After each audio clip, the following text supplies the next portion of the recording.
En el gélido lujo de la mansión Valderrama, un palacio de mármol y cristal, que servía más como mausoleo que como hogar, Etienne presenció una escena que le heló la sangre en las venas. Su padre, el inquebrantable Ramiro Valderrama, el titán de la industria que apenas había derramado una lágrima en el funeral de su esposa, estaba en la biblioteca, llorando desconsoladamente en los brazos de Isadora Fuentes, la nueva empleada. No era el llanto de un duelo reciente, sino el lamento desgarrador de un alma rota que había cargado con un peso insoportable durante décadas.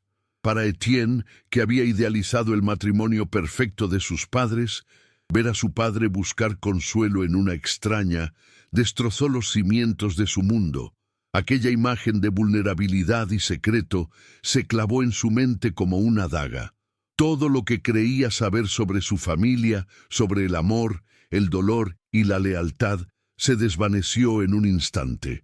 El hombre que le enseñó que las emociones eran una debilidad, ahora se ahogaba en ellas, y no era por la mujer que todos creían que amaba. ¿Qué harías si descubrieras que el pilar sobre el que construiste tu vida no era más que una torre de mentiras? Antes de que te contemos cómo un simple relicario estaba a punto de desenterrar una traición que cambió 3 destinos para siempre, haz una pausa. Si tú también crees que la verdad, por dolorosa que sea, es el único camino a la libertad, dale like y suscríbete ahora. El conflicto se instaló en el corazón de Etienne con una furia helada. La confusión inicial dio paso a una sospecha venenosa. ¿Quién era esa mujer para merecer una confianza que él, su propio hijo, jamás había recibido? En su mente, Isadora no era más que una astuta cazafortunas, una manipuladora que se aprovechaba de la fragilidad de un anciano en duelo.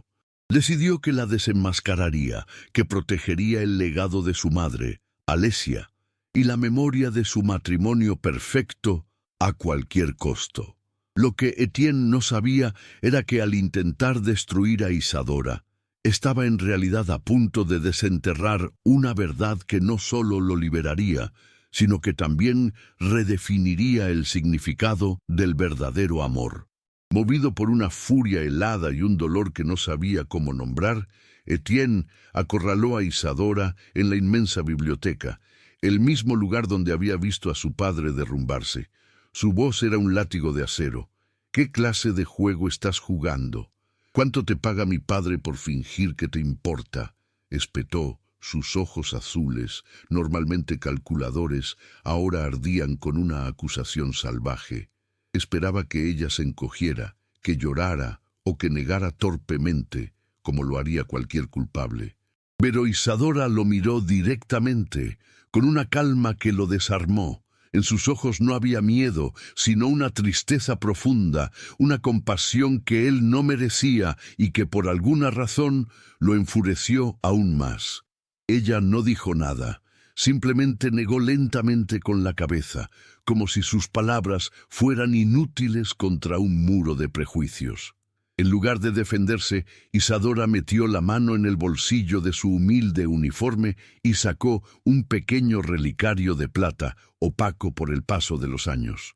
Lo sostuvo en la palma de su mano, ofreciéndoselo como una tregua silenciosa.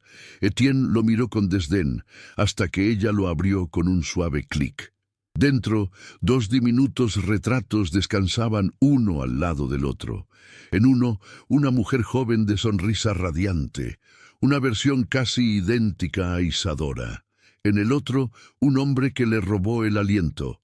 Era su padre, Ramiro Valderrama, pero no el hombre gris y distante que conocía.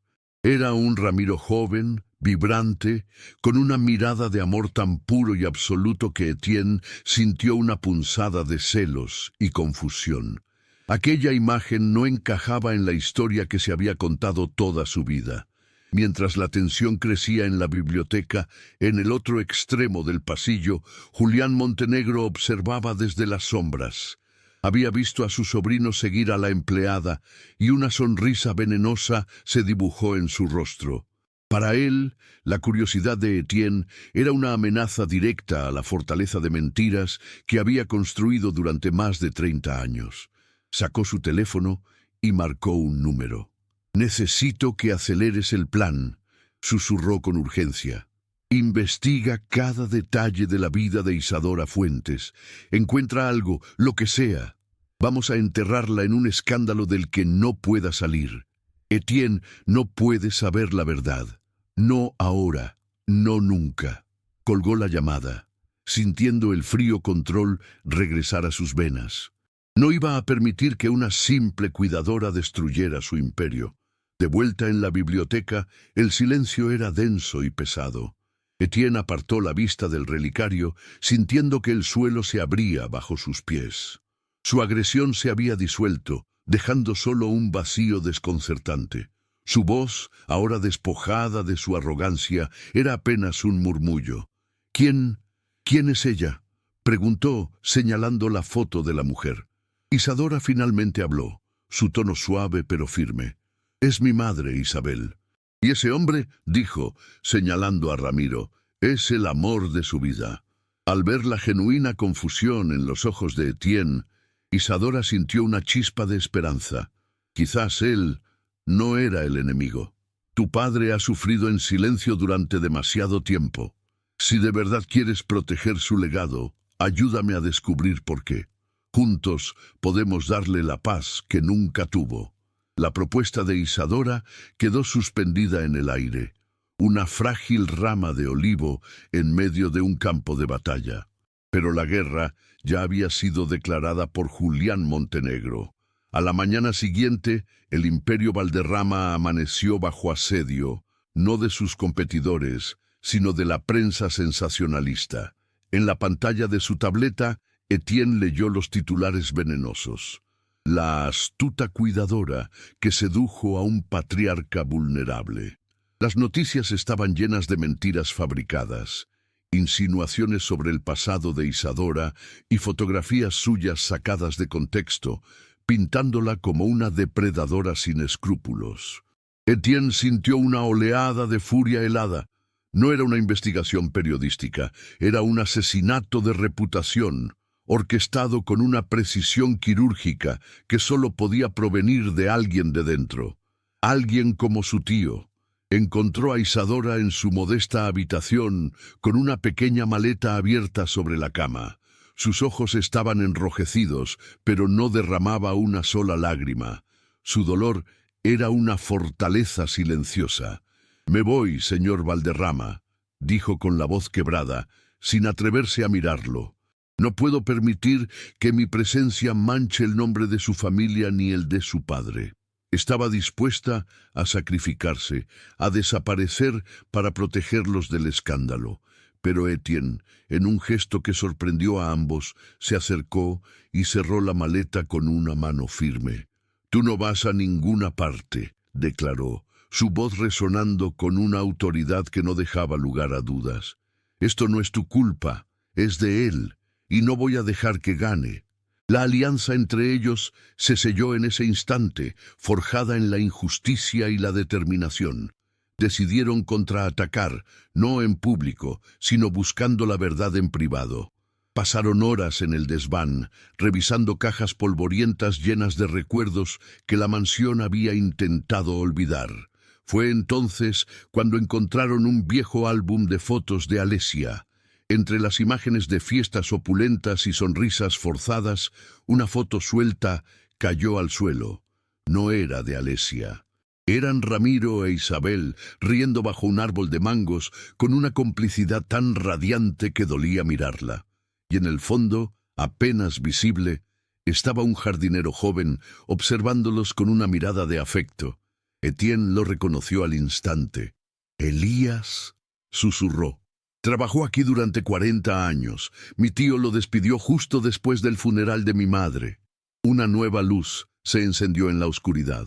El despido de Elías, que en su momento pareció una simple reestructuración, ahora adquiría un significado siniestro.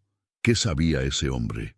¿Qué había visto a lo largo de los años para que Julián lo considerara una amenaza tan grande como para deshacerse de él tan cruelmente después de décadas de servicio leal. Isadora miró a Etienne, y por primera vez, sus ojos no reflejaban solo tristeza, sino una chispa de esperanza combativa. Ya no estaban buscando fantasmas en el pasado, ahora tenían un nombre, un testigo vivo. Encontrar a Elías se convirtió en su única misión, una carrera contra el tiempo antes de que Julián se diera cuenta de que habían descubierto su pista y decidiera silenciar al viejo jardinero para siempre. La búsqueda de Elías se convirtió en una obsesión febril, una carrera desesperada contra el reloj invisible de Julián. Etienne, utilizando recursos que nunca imaginó emplear para algo tan personal, movilizó a un investigador privado de su máxima confianza, mientras Isadora contactaba con antiguos empleados de la mansión, tejiendo una red de susurros y recuerdos. Cada día sin noticias aumentaba la tensión. Cada llamada sin respuesta era un pequeño fracaso que pesaba en el aire. Finalmente, una pista surgió de la fuente más inesperada. Un viejo jardinero jubilado recordó que Elías solía hablar de una hermana que vivía en un humilde barrio de las afueras. Con solo una dirección desactualizada y una fe renovada, se dirigieron hacia allí, sintiendo que se acercaban al corazón del secreto, sin saber si encontrarían a un aliado o a una tumba. Encontraron a Elías en una pequeña casa de paredes descoloridas, rodeado de un jardín descuidado, que era la triste antítesis de los paraísos que solía crear en la mansión Valderrama. El hombre que les abrió la puerta era una sombra del jardinero robusto que Etienne recordaba. Sus manos temblaban y sus ojos, al reconocer a Etienne, se llenaron de un pánico que helaba la sangre. «No puedo ayudarles», susurró, intentando cerrar la puerta. «El señor Montenegro, él me advirtió. Dijo que si alguna vez hablaba». Fue Isadora quien, con una suavidad que desarmaba cualquier defensa, puso su mano sobre la puerta y le habló de su madre, Isabel. Le habló del amor que le fue arrebatado y del sufrimiento de Ramiro. «No le pedimos que luche por nosotros, Elías. Le pedimos que luche por la verdad». Las palabras de Isadora, cargadas de una sinceridad abrumadora, rompieron el dique de miedo que había contenido a Elías durante décadas. Con lágrimas surcando su rostro arrugado, los hizo pasar a su modesta sala y comenzó a hablar. Su confesión fue un torrente de dolor y culpa. No solo confirmó el amor puro entre Ramiro e Isabel, sino que reveló el infierno que Alesia había vivido. La noche antes de su muerte, Elías la escuchó enfrentarse a Julián en el jardín. Ella iba a confesarle todo a Ramiro, a liberarlo del chantaje. La respuesta de Julián fue una amenaza glacial. «Antes te veré muerta que permitir que destruyas todo lo que he construido». A la mañana siguiente, Elías vio a Julián cerca del auto de Alesia, actuando de forma sospechosa. Nunca tuvo pruebas, solo un terror que lo silenció hasta ese día. Con la confesión de Elías grabada en el teléfono de Etienne, la última pieza del rompecabezas encajó en su lugar. Ya no era solo una historia de un amor perdido, era la historia de un asesinato. El plan se formó con una claridad brutal y peligrosa. La Junta Anual de Accionistas de Valderrama Corp. Se celebraría en 2 días. Sería el escenario perfecto. Allí, frente a todo el imperio que Julián creía controlar, lo expondrían. Mientras salían de la casa de Elías, una sensación de triunfo y peligro los envolvió. Pero al doblar la esquina, un sedán negro con vidrios polarizados, que había estado estacionado discretamente, encendió sus luces y se alejó en la oscuridad. El mensaje era claro. Julián sabía que lo habían encontrado.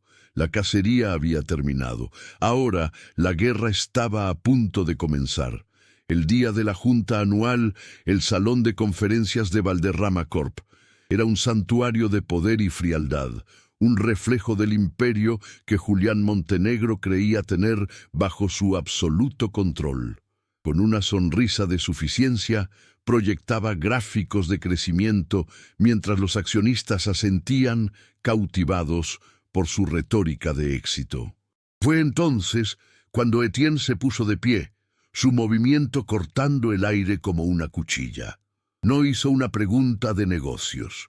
En su lugar, con una calma aterradora, proyectó en la pantalla gigante la foto de Ramiro e Isabel riendo bajo el árbol de mangos. Un murmullo de conmoción recorrió la sala. Antes de hablar de números, tío, hablemos de corazones rotos y vidas destruidas, dijo Etienne, su voz resonando con una autoridad gélida. Julián palideció, pero rápidamente recuperó la compostura, riendo con desdén. No permitiré que este circo emocional, orquestado por una arribista, arruine esta reunión. La arrogancia de Julián fue su perdición. Mientras intentaba desestimar a Etienne como un joven iluso y a Isadora como una manipuladora, Etienne hizo una seña a su asistente. De los altavoces del salón no surgió música, sino la voz temblorosa y rota de Elías. La confesión del viejo jardinero llenó cada rincón, detallando la amenaza de Julián a Alesia la noche antes de su muerte. Las palabras «Antes te veré muerta que permitir que destruyas todo lo que he construido» resonaron como un eco fantasmal, una sentencia de muerte pronunciada décadas atrás. El silencio en la sala era absoluto, roto solo por la respiración agitada de Julián, cuyo rostro se había convertido en una máscara de pánico y furia. «Es una mentira, una fabricación», gritó, llamando a seguridad para que lo sacaran. Pero ya era demasiado tarde. La verdad, una vez liberada, no podía ser enjaulada de nuevo. Justo cuando los guardias se acercaban, una voz frágil pero firme detuvo a todos en seco. «Es verdad, cada palabra». Ramiro Valderrama se levantó. Su cuerpo temblaba, pero sus ojos ardían con una fuerza que nadie le había visto en 30 años. Miró directamente a Julián, no como un cuñado, sino como un juez. «Tú me quitaste al amor de mi vida», declaró, su voz ganando fuerza con cada sílaba. «Me chantajeaste, me condenaste a una vida de silencio y dolor. Usaste a tu propia hermana como una pieza en tu juego de poder. Y cuando ella finalmente encontró el valor para liberarnos a todos, la asesinaste». La confesión de Ramiro, un torrente de dolor acumulado durante toda una vida, fue el golpe de gracia. No había defensa posible contra una verdad tan pura y devastadora. El patriarca Valderrama se había liberado por fin de sus cadenas. En ese momento de catarsis, las puertas del salón se abrieron de par en par, revelando a un grupo de oficiales de policía que avanzaban con una determinación implacable. El caos estalló. Julián, atrapado y sin escapatoria, intentó huir, pero fue interceptado. El sonido metálico de las esposas cerrándose en sus muñecas fue el epitafio de su imperio de mentiras.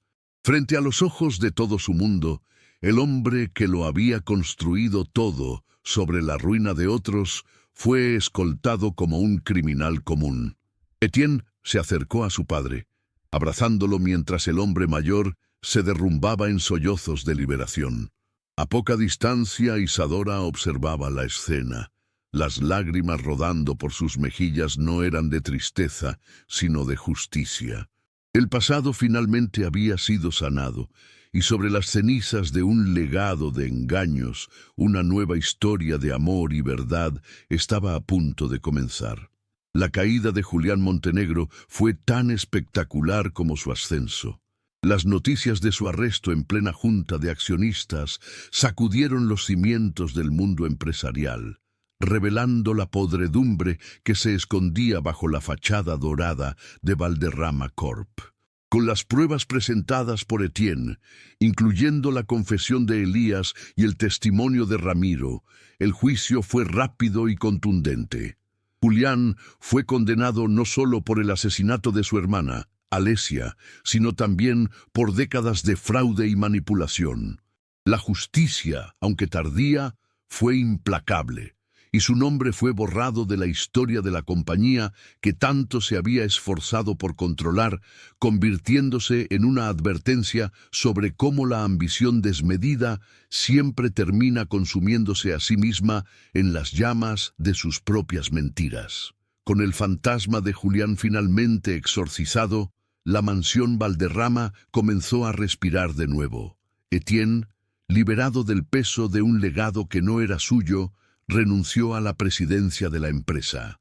En su lugar, junto a Isadora, creó la Fundación Alesia e Isabel, un proyecto dedicado a ayudar a víctimas de injusticias familiares, transformando el dinero manchado de dolor en un instrumento de sanación. La fría mansión de mármol y cristal fue rediseñada. Sus pasillos oscuros ahora se llenaron de luz, risas y el aroma de las flores que Isadora plantó en el jardín. Ramiro, por su parte, encontró una paz que nunca creyó posible, dedicando sus días a honrar la memoria de las dos mujeres que había amado, compartiendo historias con su hijo y la mujer que le había devuelto la esperanza.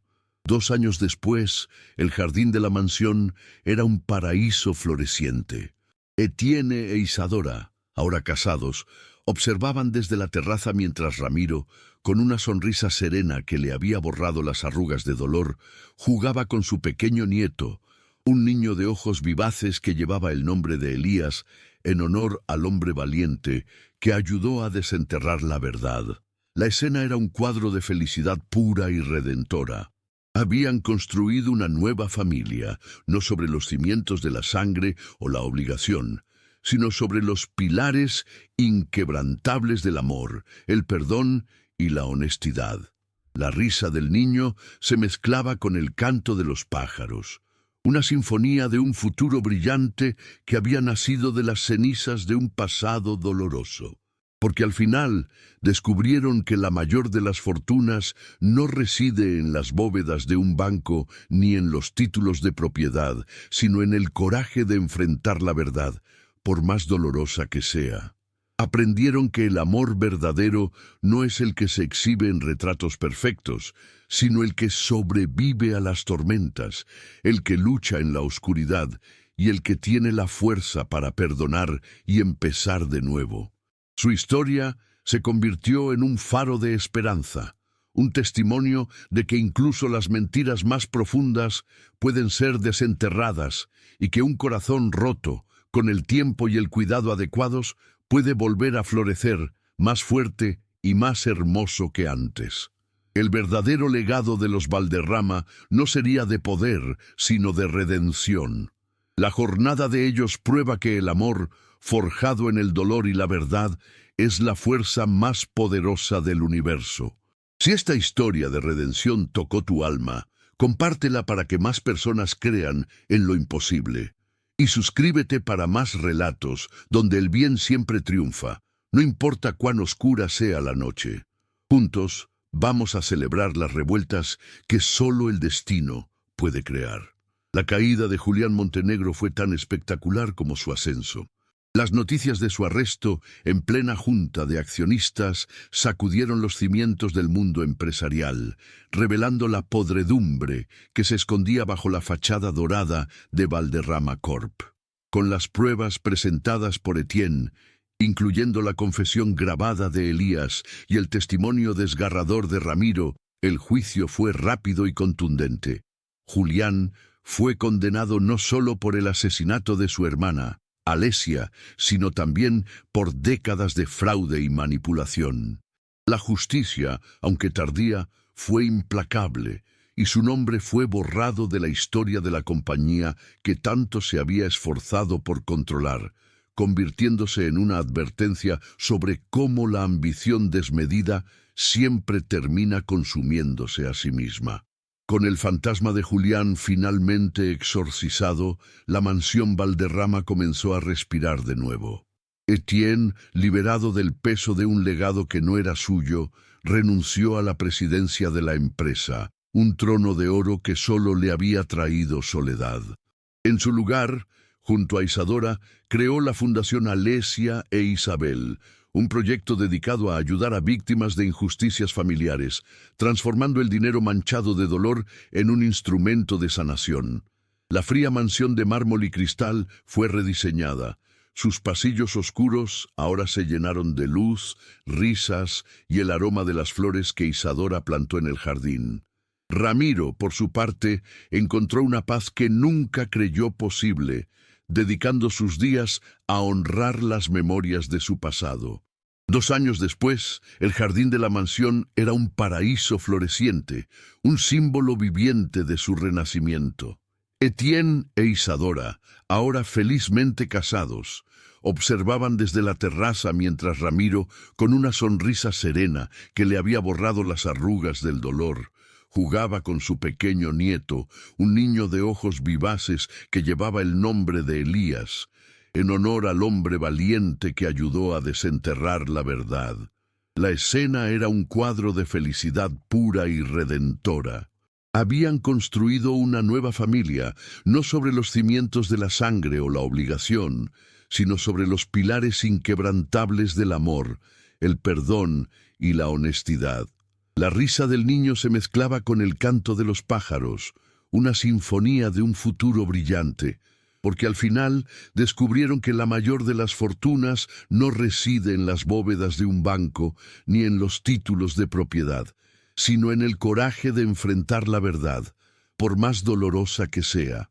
Aprendieron que el amor verdadero no es el que se exhibe en retratos perfectos, sino el que sobrevive a las tormentas, el que lucha en la oscuridad y el que tiene la fuerza para perdonar y empezar de nuevo. Su historia se convirtió en un faro de esperanza, un testimonio de que incluso las mentiras más profundas pueden ser desenterradas y que un corazón roto, con el tiempo y el cuidado adecuados, puede volver a florecer más fuerte y más hermoso que antes. El verdadero legado de los Valderrama no sería de poder, sino de redención. La historia de Etienne e Isadora se convirtió en un faro de esperanza, un testimonio de que el amor verdadero no es el que se exhibe en retratos perfectos, sino el que sobrevive a las tormentas, el que lucha en la oscuridad y el que tiene la fuerza para perdonar y empezar de nuevo. Descubrieron que la mayor de las fortunas no reside en las bóvedas de un banco ni en los títulos de propiedad, sino en el coraje de enfrentar la verdad, por más dolorosa que sea. Su viaje demostró que incluso las mentiras más profundas pueden ser desenterradas y que un corazón roto, con el tiempo y el cuidado adecuados, puede volver a florecer más fuerte y más hermoso que antes. El verdadero legado de los Valderrama ya no sería de poder, sino de redención. Al final, comprendieron que cada lágrima derramada en silencio, cada secreto guardado bajo llave y cada día de sufrimiento no habían sido en vano. Fueron las piezas rotas que al unirse crearon un mosaico de amor inquebrantable. La mansión que una vez fue una prisión de dolor se transformó en un santuario de segundas oportunidades donde la risa de un niño borraba los ecos de la tristeza. Etienne, Isadora y Ramiro no solo habían reescrito su propia historia, sino que habían demostrado al mundo que el destino, a veces, nos rompe en 1000 pedazos solo para reconstruirnos en una versión más fuerte y auténtica de nosotros mismos, unidos por la verdad que tanto tiempo nos negamos a ver. La jornada de ellos prueba que el amor, forjado en el dolor y la verdad, es la fuerza más poderosa del universo. Si esta historia de redención tocó tu alma, compártela para que más personas crean en lo imposible. Y suscríbete para más relatos donde el bien siempre triunfa, no importa cuán oscura sea la noche. Juntos vamos a celebrar las revueltas que solo el destino puede crear.